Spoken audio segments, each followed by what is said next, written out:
Hello guys, most welcome and very very good evening. हम कर रहे हैं जीएसटी। आज हम चैप्टर नंबर 10 करेंगे, लेकिन उससे पहले आप लोग बता दीजिए मेरी जो ऑडियो वीडियो है वो एकदम सही है या नहीं है। फटाफट से थम्स अप भेज दीजिए, इससे मुझे पता लग जाएगा कि एवरीथिंग इज ओके और हम फिर इसको कंटिन्यू करेंगे। ओके, तो फटाफट से रिप्लाई कीजिए। Very very good evening. हाँ जी, तो चैप्टर हमारा input tax credit and computation of tax liability. ये चैप्टर दो पार्ट में आप देख रहे हो, एक तो इनपुट टैक्स क्रेडिट को पढ़ेंगे और टैक्स लायबिलिटी कंप्यूटेशन से रिलेटेड पढ़ेंगे। ओके जी, हाँ जी, थम्स अप आ गए हैं। Very very good. Okay, so introduction of section 18 देखियो। इससे पहले हमने जो चैप्टर नंबर 9 किया था, हाँ, उसमें हमने सेक्शन नंबर 16 और सेक्शन नंबर 17 पढ़ा था, आपको याद है? ये हमारा एलिजिबिलिटी के बारे में था, कंडीशंस थी, याद है ना? एलिजिबिलिटी, कौन आईटीसी के लिए एलिजिबल है, रजिस्ट्रेशन होना जरूरी है, आप पढ़ा होगा, ठीक है। सेक्शन नंबर 17 के अंदर हमने अप्रोप्रिएशन पढ़ा था कि जो आईटीसी है उसका अप्रोप्रिएशन कैसे होगा। आज हम सेक्शन नंबर 18 पढ़ेंगे इस चैप्टर के अंदर। ये एक तरह का स्पेशल सेक्शन जो कि स्पेशल सिचुएशन के ऊपर लगता है, उसके ऊपर बेस्ड है section number 18, where ITC become available भी हो सकता है और उसका रिवर्सल भी हो सकता है। आपको इनपुट टैक्स के ऊपर जो आपने परचेजेस के ऊपर जो इनपुट टैक्स पे किया उसकी आपको क्रेडिट मिल भी सकती है और वो क्रेडिट वापस रिवर्स भी हो सकती है। वैसे हमको पता है कि अगर आउटपुट टैक्स जो है, जो सेल्स कर रहे हैं उसके ऊपर जो टैक्स हम ले रहे हैं, दैट इज आउटपुट टैक्स, वहां पर हम आउटपुट टैक्स लगा सकते हैं, तो फिर आईटीसी आराम से मिल जाती है। बट एग्जम्प्ट सप्लाई हो गई, आउटपुट यानी कि टैक्स है ही नहीं, यानी कि सेल करोगे उसके ऊपर आपको कोई जीएसटी कस्टमर से लेना ही है, तो लेना ही नहीं है तो आईटीसी मिलती भी नहीं है। दैट इज फिर वहां पर अगर आईटीसी है तो वो रिवर्स हो जाएगी, भैया आपको आईटीसी नहीं मिलेगी, रिवर्सल हो जाएगा उसका। ओके, आइए सेक्शन नंबर 18 को हम पढ़ते हैं। स्पेशल सेक्शन क्यों है, देखिए। गवर्नमेंट बोलती है if a person enter GST chain, अगर कोई पर्सन जो है जीएसटी चैन में एंटर होता है लेटर बाद में, he should still get benefit of taxes already paid on stock. अब इस लाइन को समझाने के लिए वैसे तो आगे पूरा एक्सप्लेनेशन है, सिंपल लैंग्वेज में बोलूं भैया, आपने बहुत सारा गुड्स परचेज कर रखा है लेकिन उस समय आप रजिस्टर्ड नहीं थे जीएसटी के अंडर, तो आप जितना भी गुड्स परचेज किया है, स्टॉक परचेज किया है, उसके ऊपर जो भी इनपुट टैक्स पे किया उसकी क्रेडिट आप नहीं ले पाए। क्यों नहीं ले पाए? क्योंकि आप रजिस्टर्ड ही नहीं हो। लेकिन अब आप रजिस्टर्ड हो गए, तो जो रजिस्ट्रेशन से पहले आपने गुड्स परचेज करने पे जो इनपुट टैक्स पे किया है, क्या रजिस्ट्रेशन के बाद में उसकी क्रेडिट मिलेगी? तो यस, मिलेगी। अब उसके क्या रूल्स एंड रेगुलेशन है, कब मिलेगी कब नहीं मिलेगी, वो सेक्शन नंबर 18 में हम पढ़ रहे हैं। So ITC in special cases, section number 18। तो यहां पर इस सेक्शन को देखेंगे ना, तो इसके सब सेक्शन नंबर 1 के अंदर जो क्लोजेज है, A clause, B clause, C clause, D clause, section number 18 ही है, ठीक है। उसका सब सेक्शन 1 है, देखो 18 सब सेक्शन 1, बट उसके क्लोज ए बी सी और डी। इसमें क्या क्या दे रखा है? एक तो रजिस्ट्रेशन अगर कंपलसरी हो जाए, आपको एक लिमिट दी गई थी, आप उस लिमिट से ज्यादा सेल कर रहे हो तो आपको रजिस्ट्रेशन करवाना पड़ेगा। तो रजिस्ट्रेशन से पहले जो भी आपने परचेजेस करी थी उसके ऊपर जो भी इनपुट टैक्स पे किया था, क्या उसकी क्रेडिट मिलेगी? वॉलंटरी रजिस्ट्रेशन, आप अपनी इच्छा से रजिस्ट्रेशन करवा रहे थे, उस केस में जो पुराना स्टॉक पड़ा था उसके ऊपर आपने इनपुट टैक्स पे किया था, क्या उसका आपको क्रेडिट मिलेगा? कंपोजिशन स्कीम से आप रेगुलर में जा रहे हो, तो कंपोजिशन स्कीम में जब थे तब जो आपने परचेजेस के ऊपर टैक्स पे किया था, दैट इज इनपुट टैक्स, क्या जब कंपोजिशन से आप रेगुलर स्कीम में जाओगे तो क्या उस इनपुट की, जो पुरानी वाली इनपुट है स्टॉक की, क्या उसकी आपको आईटीसी यानी कि क्रेडिट मिलेगी? एग्जाम्प्ट सप्लाई अब टैक्सेबल हो गई, तो क्या पुराने वाला जो हमारा आईटी पड़ा है, इनपुट टैक्स पड़ा है, क्या उसकी क्रेडिट मिलेगी? आइए वन बाय वन इनको करते हैं। सबसे फर्स्ट आता है पर्सन लाइबल फॉर रजिस्ट्रेशन। अगर पर्सन लाइबल हो जाए रजिस्ट्रेशन के अंदर, सेक्शन नंबर 18 सब section 1 close number A, a person become liable for GST registration. अगर ऐसा हो जाए तो वो अप्लाई कर सकता है आईटीसी के लिए 30 दिन के अंदर अंदर, और कौन सी आईटीसी मिलेगी? And registration granted. अब इसका बेनिफिट क्या है, देखिए मैं आपको समझाता हूं, एग्जांपल होगा यहां पर। इसका बेनिफिट ये होगा कि अगर आप जैसे ही एलिजिबल हुए, लाइबल हुए रजिस्ट्रेशन के लिए, और मान लेते हैं भाई जैसे सर्विसेज के अंदर 20 लाख है और गुड्स के अंदर 40 लाख रुपए से ज्यादा की आपकी सेल हो जाती है, तो आप लाइबल हो जाते हैं रजिस्ट्रेशन के लिए जीएसटी के अंडर। तो आपने जैसे रजिस्ट्रेशन के लिए लायबल हुए और उस डेट से 30 दिन के अंदर अंदर अगर आप रजिस्ट्रेशन करवा लेते हैं तो आपको आईटीसी मिलेगी। और आईटीसी किस किस पर मिलेगी? जो आपका पुराना स्टॉक पड़ा है उसकी जो क्रेडिट्स है आईटी है, उसकी जो इनपुट टैक्स पे किया था उसके ऊपर, जो वर्क इन प्रोग्रेस के ऊपर आपने इनपुट टैक्स पे किया हो या फिनिश गुड्स के अंदर आपने इनपुट टैक्स पे किया हो, यानी कि जो आपका इन्वेंट्रीज है उसके ऊपर जो भी आपने इनपुट टैक्स पे किए थे उसकी क्रेडिट मिल जाएगी। बट कौन सा सर स्टॉक, कौन सी इन्वेंट्री? वो इन्वेंट्री जो आप हेल्ड करते थे day of immediately before liability date, जिस दिन आप लाइबल हो रहे हैं रजिस्ट्रेशन करवाने के लिए, उस डेट से जस्ट एक दिन पहले जो भी आपके पास इन्वेंट्रीज स्टॉक पड़ा जाए, रॉ मटेरियल, डब्ल्यूआईपी या फिनिश गुड्स हो, उसकी इनपुट जो है वो आपको मिल जाएगी। आइए एक एग्जांपल से समझाता हूं मैं आपको। कैपिटल गुड्स की आईटीसी आपको नहीं मिलेगी because person was earlier outside GST system और government allowed benefit on existing stock. तो कैपिटल गुड्स की आपको आईटीसी नहीं मिलेगी, बट जो स्टॉक्स पड़े हैं, गुड्स पड़ा है, उसकी आईटीसी मिल जाएगी। जैसे एक मिस्टर आकाश है बिकम लाइबल फॉर रजिस्ट्रेशन और वो रजिस्ट्रेशन के लिए लाइबल हो गया है कब? 18 अगस्त को। तो ये लाइबिलिटी डेट हो गई कि इस दिन आपको रजिस्ट्रेशन करवाना है। अब आपको इसके 30 दिन के अंदर अंदर रजिस्ट्रेशन करवा देना है, सबसे पहले तो जरूरी है। तो 18 अगस्त से आप 30 डेज प्लस कर दो, इतने दिन में आपको रजिस्ट्रेशन करवा देना है। अगर 30 दिन के अंदर रजिस्ट्रेशन नहीं कराओगे तो फिर आपको आईटीसी नहीं मिलेगी, फर्स्ट कंडीशन। सेकंड, अब आपने अप्लाई कब किया? 29 अगस्त को अप्लाई कर दिया। कब किया? 29 अगस्त को अप्लाई कर दिया। तो आपने 30 दिन के अंदर अंदर रजिस्ट्रेशन करवा दिया। बिल्कुल, आपने तो लगभग 10-11 दिन में ही रजिस्ट्रेशन करा दिया, आपको 30 दिन मिलते थे। तो जैसे आपने रजिस्ट्रेशन करवा दिया है 30 दिन के अंदर अंदर, तो अब आप यानी कि अपनी जो इन्वेंट्री है उसके ऊपर आप आईटीसी जो है वो क्लेम कर सकते हो। बट कौन सी इन्वेंट्री की? जो लायबिलिटी डेट है उससे जस्ट एक दिन पहले की इन्वेंट्री, यानी कि जो 17 अगस्त को आपके पास इन्वेंट्री पड़ी है, उन सब की इनपुट टैक्स क्रेडिट आप ले सकते हो। ओके, सो जो रॉ मटेरियल है, वर्क इन प्रोग्रेस है, फिनिश गुड्स है, कब? 17 अगस्त को। वो उनके ऊपर जो भी आपने इनपुट टैक्स पे किया है उसकी क्रेडिट मिल जाएगी। जो 17 अगस्त को आपका स्टॉक अवेलेबल है उसकी आईटीसी मिल जाएगी, उससे पहले वाले की आईटीसी नहीं मिलेगी। आगे समझ में? यस। नॉट अलाउड किसके? कैपिटल गुड्स के ऊपर अलाउड नहीं होती है, बट इंपॉर्टेंट कंडीशन ये है कि 30 दिन के अंदर अंदर रजिस्ट्रेशन करवा लेना। ओके, अगर 30 दिन के अंदर रजिस्ट्रेशन नहीं करवाया तो फिर आईटीसी नहीं मिलेगी। केस नंबर 2 आता है हमारा सब सेक्शन नंबर 18 सब सेक्शन 1 और उसका clause number B, voluntary registration.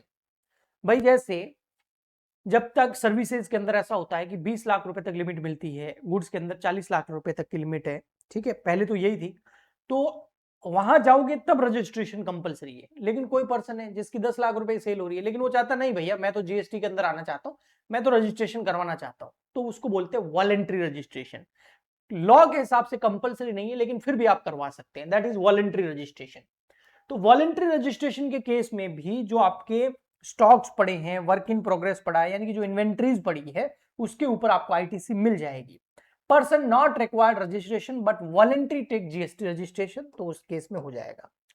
कौन सा stock? Held immediately before registration date, जिस दिन आप रजिस्ट्रेशन करा रहे हो उसके जस्ट एक दिन पहले जो आपके पास स्टॉक पड़ा है उसका आपको आईटीसी मिल जाएगा। कैपिटल गुड्स पर आईटीसी नहीं मिलेगा।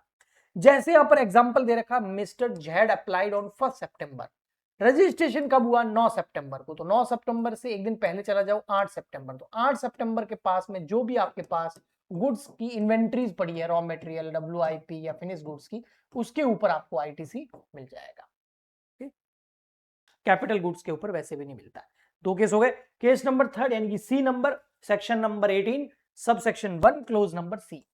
अब देखिए, पर्सन वाज अंडर, इसमें क्या होता है? कंपोजिशन डीलर जो है वो नॉर्मल डीलर बना है। आपने कंपोजिशन स्कीम, मैंने थोड़ी प्रीवियस लेक्चर्स में भी, चैप्टर्स में भी चर्चा करी थी। कंपोजिशन जब हम स्कीम के अंदर आ जाते हैं, कंपोजिशन के अंदर रजिस्ट्रेशन करवा देते हैं, तो उस स्कीम के अंदर ये होता है कि भैया आपको जो इनपुट टैक्स आपको पे करते हैं, आप परचेजेस करते हैं, और उसके ऊपर जो आपको आईटीसी अवेलेबल होता है वो कभी भी उस आईटीसी को आप क्लेम नहीं कर सकते, क्योंकि आउटपुट जो टैक्स होता है वो आपका कुछ फिक्स परसेंटेज होता है, 1-2% होता है, वो आपको गवर्नमेंट को पे करना पड़ता है। तो कंपोजिशन वालों को कभी भी आईटीसी मिलती नहीं है। इनपुट टैक्स की क्रेडिट कभी नहीं मिलती है, लेकिन कोई कंपोजिशन में था और अब वो नॉर्मल में आ रहा है, तो क्या कंपोजिशन में रहते हुए जो भी गुड्स परचेजेस किए थे उसने, उसकी आईटीसी क्या नॉर्मल में आने के बाद मिलेगी? आइए पढ़ते हैं। तो कंपोजिशन स्कीम में था ना, अभी वो शिफ्ट हो रहा है रेगुलर स्कीम में, तो क्या उसको आईटीसी मिलेगा? तो बिल्कुल मिलेगा आईटीसी। ध्यान से समझना, इसमें आपको आईटीसी जो है raw material, work in progress, finish goods के ऊपर तो मिलेगा ही, इन्वेंटरीज के ऊपर तो मिलेगा ही, कैपिटल गुड्स के ऊपर भी मिलेगा। लेकिन कौन सा कैपिटल गुड्स, कौन सी इन्वेंटरीज? अभी तक कैपिटल गुड्स पे नहीं मिलता था, इस सेक्शन में मिलेगा। लेकिन कौन सा इन्वेंटरीज, कौन सा कैपिटल? जिस दिन आप स्विच कर रहे हो कंपोजिशन स्कीम से नॉर्मल स्कीम, उससे जस्ट एक दिन पहले का जो भी आपके पास कैपिटल गुड्स पड़ा है, रॉ मटेरियल पड़ा है, जो आपके पास इन्वेंटरीज पड़ी है, उसकी इनपुट टैक्स क्रेडिट आप ले सकते हो। ओके, बट जो कैपिटल गुड्स है ना, उसमें एक चीज आपको करनी पड़ेगी। कैपिटल गुड्स के ऊपर जितना भी आपके पास इनपुट टैक्स पड़ा है, उसमें से माइनस करना पड़ेगा 5% पर क्वार्टर के हिसाब से। क्योंकि जो कैपिटल गुड्स मतलब कोई मशीन है, वो आपने यूज करी होगी ना। जैसे एक मशीन है, उसकी यूजफुल लाइफ है मान लेते हैं 2 साल, और आपने उसको यूज कर लिया है 1 साल, और 1 साल बाकी है। जो 1 साल बाकी है यूज करना, उसकी क्रेडिट मिलेगी। जो 1 साल चला गया, उसकी क्रेडिट आपको नहीं मिलेगी। तो उसका कैसे करेंगे? 5% पर क्वार्टर के हिसाब से लेस होगा। जैसे 1 साल में कितने क्वार्टर होते हैं? 4, तो 4 को 5 से मल्टीप्लाई करो, कितना हो गया? 20। तो 20% लेस हो जाएगा उस क्रेडिट में से, कैपिटल गुड्स की क्रेडिट में से। मैं आपको समझाता हूं, यहां पर न्यूमेरिकल एक क्वेश्चन है, देखिए। Composition dealer shifted to regular GST, ठीक है भाई। कैपिटल गुड्स पड़ा है जीएसटी का कितना? 1 लाख रुपए। जो रॉ मटेरियल वगैरह है, जो इन्वेंट्रीज है, उसका तो जिस दिन स्विच कर रहे हो उससे पहले जो जितनी भी इन्वेंट्री पड़ी है, उसकी तो पूरी आईटीसी मिल जाएगी। बट कैपिटल गुड्स में क्या होता है, उसके लिए समझा रहा हूं। जैसे कैपिटल गुड्स है आपका 1 लाख रुपए का, और इसको आपने 4 क्वार्टर तक यूज कर लिया है, तो 5% पर क्वार्टर। 4 क्वार्टर है तो 4 से मल्टीप्लाई करो, 5 क्वार्टर में यूज किया तो 5 से, 6 क्वार्टर में यूज किया तो 6 से, क्वार्टर मतलब 3 महीने, ठीक है। तो ये हो गया 20%। तो 1 लाख का जीएसटी पड़ा है आपके पास में कैपिटल। ये कैपिटल गुड्स की प्राइस नहीं है, ये कैपिटल गुड्स के ऊपर जो आपने इनपुट टैक्स पे किया, दैट इज 1 लाख। तो 1 लाख में से हम 20% क्या कर देंगे? लेस कर देंगे, क्योंकि 4 क्वार्टर आपने यूज किया है। तो आपका 80,000 रुपए अवेलेबल हो जाएगा आईटीसी फॉर फर्दर, आगे आप उसको क्लेम कर सकते हो, ठीक है। ये देखिए, पूरा 1 लाख क्लेम नहीं कर सकते। केस नंबर 4 है हमारा, exempt supply become taxable supply. कोई एक आइटम था, कोई एक गुड्स था, कोई एक सर्विस थी, जो पहले एग्जम्प्ट कर रखी थी जीएसटी के अंदर, लेकिन अभी नोटिफिकेशन आ गया जीएसटी से कि भैया अब आप से ये चीज टैक्सेबल है, कर सकते हैं। तो अगर अब टैक्सेबल और पहले एग्जम्प्ट थी, तो जब पहले एग्जम्प्ट थी तो उसकी जितनी भी परचेजेस होती थी, उसके ऊपर हम आईटीसी क्लेम नहीं कर पाते थे, क्योंकि उसके ऊपर आउटपुट टैक्स लेना ही नहीं होता था। लेकिन अब तो आउटपुट टैक्स लेना है, तो क्या पुराना जो हमने परचेजेस किया था, उसके ऊपर जो हमारे पास इनपुट टैक्स क्रेडिट पड़ी है, क्या वो क्लेम कर सकते हैं? अब आइए पढ़ते हैं। Earlier supply exempt, now supply taxable. Benefit इससे ये होगा कि आपको इनपुट टैक्स क्रेडिट मिल जाएगी, आपकी इन्वेंट्रीज के ऊपर भी और कैपिटल गुड्स के ऊपर भी। कैपिटल गुड्स में 5% लेस हो जाएगा पर क्वार्टर, अगर आपने उस कैपिटल गुड्स को यूज किया है। तो आईटीसी जो कैपिटल गुड्स के ऊपर पड़ी है, वो 5% पर क्वार्टर के हिसाब से लेस हो जाएगी, जैसा हमने इससे पहले पढ़ा था। ओके, लेकिन इसमें एक चीज ध्यान रखना। क्या ध्यान रखे सर? वो ध्यान रखना आपको, ये एग्जांपल, मिस्टर सी परचेज किया कैपिटल एसेट, और कैपिटल एसेट उसने परचेज किया 1 अप्रैल 2020 को 2.5 लाख रुपए में, ये कॉस्ट है, और उसके ऊपर आपने जीएसटी पे किया 18%। तो 2.5 लाख का 18% करोगे तो आ जाएगा आपका 45,000। यानी कि आपके कैपिटल गुड्स के ऊपर जो आईटीसी पड़ा है आपके पास में, वो 45,000 है। यानी कि इनपुट टैक्स जो पड़ा है वो 45,000 है। अब इसमें से आप क्लेम कितना कर सकते हो? तो आज की जो डेट है, सप्लायर जो है एग्जम्प्ट से जो टैक्सेबल सप्लाई में जा रहा है, वो है नवंबर 2021, और ये मशीन परचेज करी थी, ये कैपिटल गुड्स परचेज किया था 1 अप्रैल 2020। तो 20-21 यानी कि 1 अप्रैल 2020 से लगाकर 31 मार्च 2021 तक, ये तो पूरा एक 1 ईयर हो गया। 1 ईयर मतलब हो गया आपके 4 क्वार्टर। उसके बाद में नवंबर 2021 में हुए हो तो आपका 1 अप्रैल 2021 जस्ट इसके अगला दिन टू 30 नवंबर 2021, ये कितने क्वार्टर हो गए? तो अप्रैल मई जून एक क्वार्टर, फर्स्ट क्वार्टर बोलते हैं उसको, अप्रैल टू जून, ठीक है। फिर जून जुलाई अगस्त, यानी कि जुलाई अगस्त सितंबर, ये हो गया सेकंड, एक और हो गया, ठीक है। और फिर सितंबर के अक्टूबर नवंबर दिसंबर, अब उसको पूरा क्वार्टर माना जाएगा, आधा नहीं माना जाएगा। तो अक्टूबर से दिसंबर, क्योंकि नवंबर में तो हम उस सप्लाई जो है हमारी टैक्सेबल हो रही है, हमारा रजिस्ट्रेशन हो रहा है टैक्सेबल में, तो ये हो गया आपका 1 क्वार्टर। तो 3 क्वार्टर ये हो गए, एक ये वाला, तो कितने हो गए टोटल? 7 क्वार्टर। तो 5 × 7 करो, 35% लेस करना पड़ेगा, 45,000 में 35% लेस हो जाएगा, बाकी जो बचेगा वो हम क्लेम कर सकते हैं। तो ये देखो आप, 1 अप्रैल 2020 से नवंबर 2021 तक 7 क्वार्टर होते हैं, 7 को 5 से मल्टीप्लाई करो, 35%, 45,000 की जो हमारी जीएसटी है, आईटी है, हमारा इनपुट टैक्स जो पे किया कैपिटल गुड्स में, वो 45,000 है, उसमें से 35% लेस हो जाएगा, यानी कि 15,750 रुपए आप क्लेम कर सकते हो। ओके जी, नहीं सॉरी, 45,000 का 35% है 15,750 रुपए, ये लेस हो जाएगा। तो 45,000 में से 35% जब 15,750 लेस करेंगे तो 29,250 बचेगा, वो आप क्लेम कर सकते हैं। आया समझ में? प्लीज एक बार रिप्लाई कर दो, ठीक है।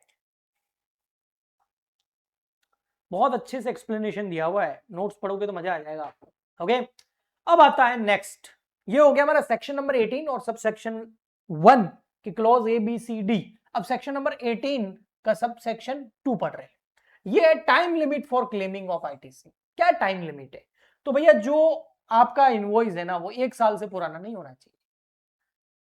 हो सकता है कि आप जिस दिन रजिस्ट्रेशन करा रहे हो उससे 1 दिन पहले जो स्टॉक पड़ा है, हाँ, वो स्टॉक आपका 5 साल पुराना हो, लेकिन अभी तक बिका ही नहीं है, पड़ा ही नहीं, पड़ा है अभी तक, तो उसकी आईटी आपको इनपुट टैक्स क्रेडिट नहीं मिलेगी।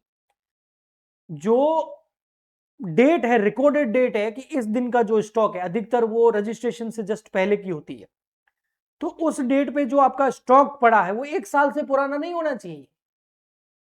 अगर 1 साल से ज्यादा पुराना है तो आईटीसी नहीं मिलेगी। ओके, ठीक, समझ गए होंगे आप। Government want finality, very old invoices can not be used for ITC. जैसे हमारे पास एक इनवॉइस डेट है, वो है 1 जून 2022 की, और करंट डेट है हमारी 10 फरवरी 2023 की, तो 1 साल से ज्यादा हो गया तो आईटीसी अलाउड नहीं होगा। नेक्स्ट हमारा transfer of ITC during business reorganisation. हम कॉर्पोरेट अकाउंटिंग के अंदर पढ़ते हैं ना, कई बार हम हमारे बिजनेस को बेच देते हैं, यानी कि ओनर चेंज हो गया, कई बार किसी दूसरी कंपनी में मर्ज हो गए, कई बार 2 टुकड़े हो गए एक कंपनी के, कई बार अमालगमेशन हो गया, हमने किसी और को टेक ओवर कर लिया है, हमको किसी और ने टेक ओवर कर लिया, लीज पे दे दिया, ट्रांसफर कर दिया बिजनेस, प्रोपराइटर की डेथ हो गई। तो क्या इन सब केसेस में बिजनेस अगर कंटिन्यू है तो जो पुराना स्टॉक पड़ा है और नया या तो ऑनर हो गया या नई कंपनी हो गई या कंपनी के टुकड़े हो गए, इन सब सिचुएशन के अंदर क्या जो पुराना आईटीसी है वो क्लेम कर सकते हैं? यस, कर सकते हैं, क्योंकि बिजनेस बंद नहीं हुआ है, सेल हो रही है, तो पुराना आईटीसी क्लेम कर सकते हैं।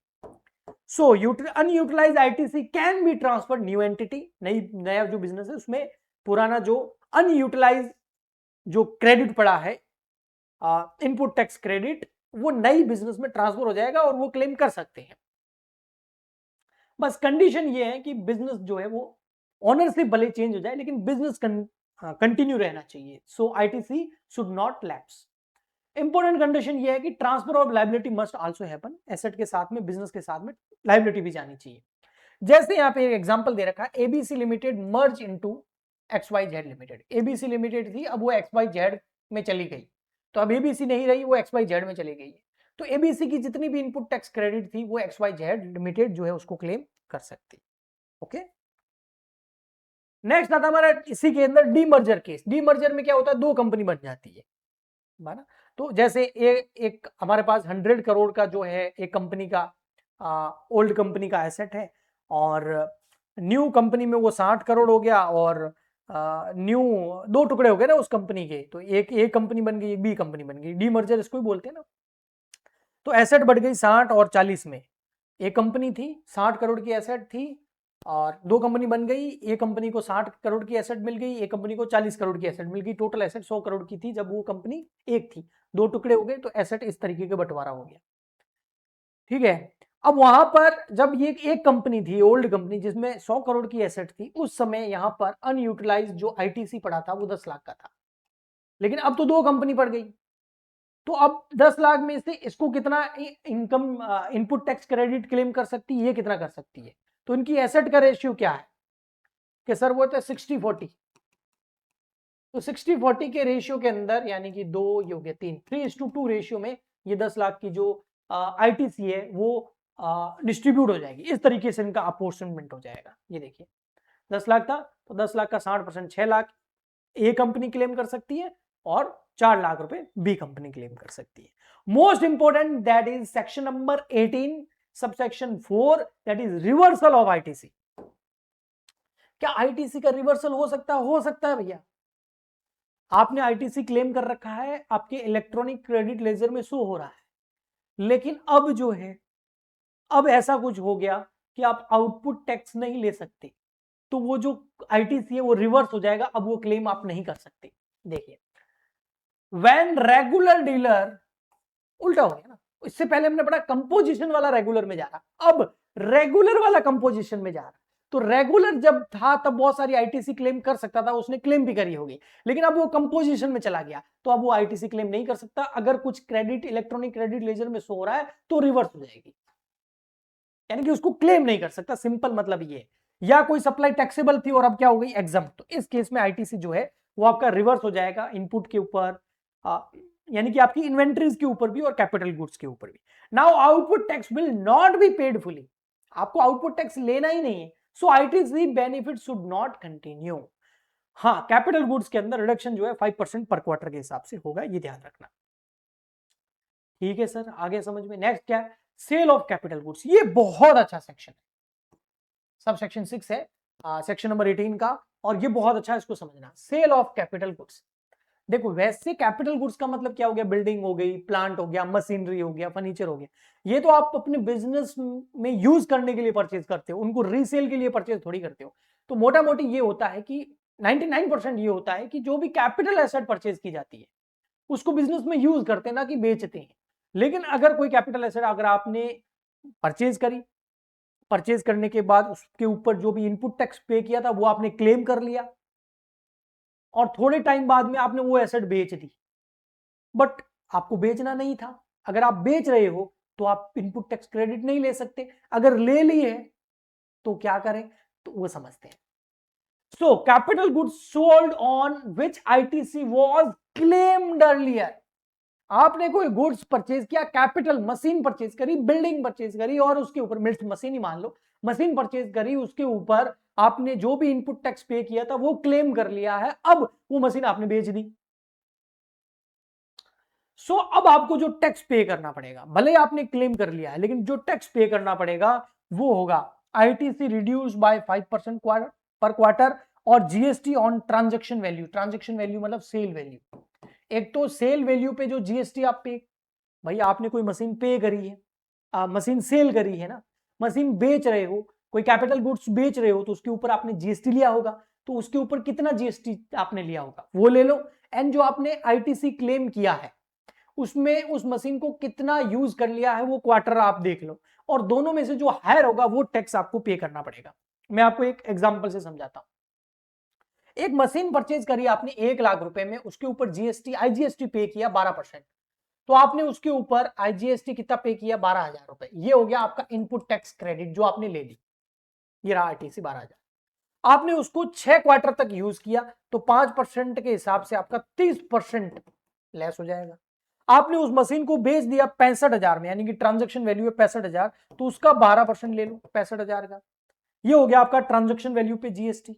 ये हो गया आपका इनपुट टैक्स क्रेडिट जो आपने ले ली है, और ये 6 क्वार्टर आपने यूज किया तो 5% के हिसाब से 30% आपने यूज कर लिया उसको। तो अब कैसे करेंगे सर, देखो सबसे फर्स्ट रिडक्शन देखो कितना, 30%। तो आपने 12,000 इनपुट टैक्स जो क्रेडिट ली है उसमें से केवल आपने 30% ही यूज किया था उस मशीन को, तो केवल 3,600 लेस हो जाएगा। तो 12,000 में 3,600 लेस हो गया, तो रिमेनिंग कितना बच गया, 8,400। एक अमाउंट ये लेना है, और दूसरा जो ट्रांजैक्शन वैल्यू है 65,000, उसका 12% 7,800।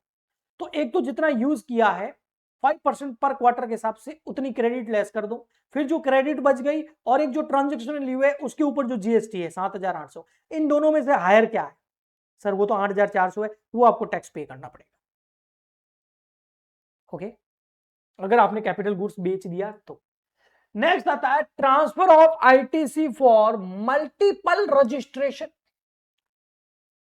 आपकी ब्रांचेस है कंपनीज की और आपने मल्टीपल रजिस्ट्रेशन करा रखे हैं स्टेट के हिसाब से, one business take separate GST registration with same state. ITC transfer in ratio of asset, मैं बताता हूं कैसे। एक बिजनेस है जो स्प्लिट हो गया और दो रजिस्ट्रेशन हो गए उनके, एक है यूनिट ए नाम से रजिस्ट्रेशन, एक है यूनिट बी नाम से रजिस्ट्रेशन। उन्हीं यूनिट ए में 70% आपका पूरा बिजनेस है और यूनिट बी में 30% है। आपके पास आईटीसी है 10 लाख रुपए की, तो 70 और 30 के रेशियो में आप क्लेम कर सकते हो। बिल्कुल सिंपल था। ओके जी, ठीक है।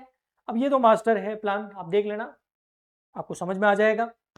ठीक है, आ गया? कोई प्रॉब्लम हो तो बोलो, नहीं तो आज के लिए इतना ही भाई। ठीक है, ये आपके लिए है पढ़ना, इसको जो ऊपर पढ़ाया है उसका एक समरी टेबल है। ओके जी, ओके, चलिए take care, good night, bye bye.